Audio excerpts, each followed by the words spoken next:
बंजर भूमि को उपजाऊ कैसे करना है। पहले तो एक दो बोरी डालते थे तो भी अच्छी फसल आती थी, और अभी खाद भी डालो, वाटर सोल्यूबल खाद भी डालो, पीजीआर टॉनिक भी ले लो, और उसके ऊपर दवाइयाँ भी छिड़काओ, फिर भी फसल कम हो रही है, उत्पाद का खर्चा बढ़ रहा है और हमारे हाथ में कुछ भी नहीं लग रहा है।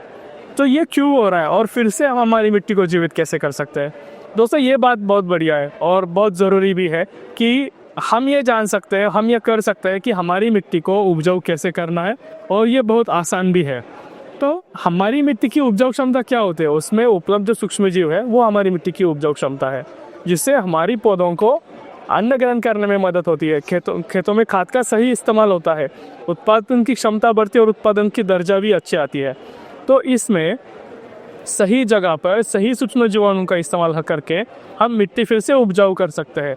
जैसे कि अभी आज की तारीख में वो उत्पादन भी लेना है, मैं नहीं कहूँगा कि हमें जैविक खेती करनी चाहिए या नेचुरल फार्मिंग ही करनी चाहिए। हमें एज ए बिजनेसमैन ऐसी खेती करनी चाहिए जो हमें एक अच्छा उत्पाद दे और उसमें कम से कम लागत हो। तो इसके लिए हमें एकात्मिक नियोजन करना चाहिए। इस एकात्मिक नियोजन में जैविक, रासायनिक तथा सूक्ष्म जीवों का इस्तेमाल हम कर सकते हैं।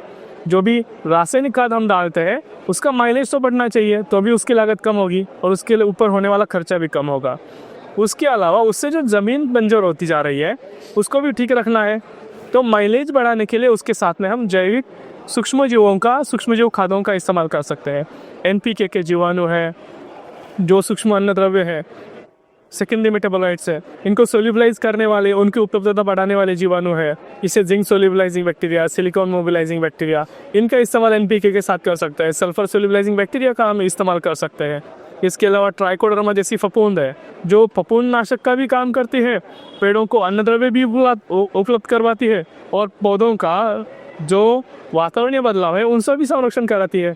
तो ऐसी चीज़ों का अगर हम इस्तेमाल खेतों में करेंगे तो इससे हमारी ज़मीन फिर से उपजाऊ होगी। जो भी रासायनिक खादों के दुष्परिणाम हो रहे हैं वो हम कम कर पाएंगे। साथ में अगर जैविक खाद डालते हैं तो जैविक खाद से सॉइल का कंडीशनिंग बना रहेगा, सूक्ष्म जीवों की अच्छी उन्नति के लिए वातावरण तैयार होगा, तो सूक्ष्म जीव अच्छे बढ़ेंगे और वो रासायनिक खादों का माइलेज बढ़ाएंगे। तो हुई ना, हमारी प्रोडक्शन कॉस्ट में कम हो गई और उत्पाद भी हमारा अच्छा आया, हमारी मिट्टी भी अच्छी रहेगी। तो इस तरीके से हम हमारी बंजर मिट्टी फिर से अच्छी कर सकते हैं। और इसके लिए बायोम्यू टेक्नोलॉजीज प्राइवेट लिमिटेड किसानों के लिए कृषि रसायन साक्षरता का प्रशिक्षण लेता है। इस प्रशिक्षण में हमारी मिट्टी हमें अच्छी कैसी करनी है, बांध पे हमको क्या ऐसे टॉनिक या चीज़ें बना सकते हैं जो हमारी उत्पाद की लागत कम करते हैं। इसके अलावा कौन सी चीज़ें किस चीज़ के साथ कंपैटिबल है। जैसे कि हम कोई जैविक खाद ले लेते उसके साथ कुछ प्रतिजैविक डाल देते थे तो रिजल्ट नहीं आ पाती है। तो इसीलिए कौन सी खाद के साथ कौन सी खाद या कौन सी कीटनाशक के साथ कौन सी उस दूसरी और दवाई कंपैटिबल है जो हमें साथ में इस्तेमाल करके अच्छे रिजल्ट आए, इसके लिए भी आपको मार्गदर्शन किया जाता है।